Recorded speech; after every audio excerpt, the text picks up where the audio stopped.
శ్రీగురుభ్యో నమ. హరి ఓం. యో దేవ సవితాస్మాకం ధియో ధర్మాదిగోచర ప్రేరయే తస్య యద్భర్గ తద్వరేణ్ముపాస్మహే.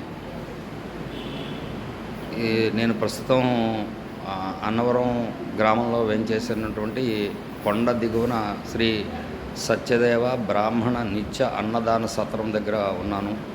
వీరి సేవలు చాలా బాగున్నాయి. చక్కగా బ్రాహ్మణులకు మడిగా అన్నం అది వండి పెడుతున్నారు, ప్రసాదం. అండ్ దీన్ని నిర్వహిస్తున్నటువంటి అధ్యక్షులు శ్రీ నాగపట్ల కామేశ్వరరావు గారు శర్మ గారు, వారు చక్కగా ఇక్కడంతా నిర్వహిస్తున్నారు. ఇక్కడ బ్రాహ్మణులకి కావాల్సినటువంటి సదుపాయాలు అంటే భోజన సదుపాయం, మళ్ళీ పైన గదులు వసతి కూడా ఉంది. వారు చాలా మినిమంగా మనం బయట ఖర్చు పెడుతున్నాం, కానీ అదేదో మనం బ్రాహ్మణులకి ఈ సంస్థకి ఇస్తే అది ఉన్నతంగా ఉంటుందని నా అభిప్రాయం. అందువల్ల అందరూ కూడా వీరి సేవలను ఉపయోగించుకుని ఈ సంస్థ అభివృద్ధికి పాటుపడతారని ఆకాంక్షిస్తున్నాను. శ్రీ సత్యదేవాయ నమః.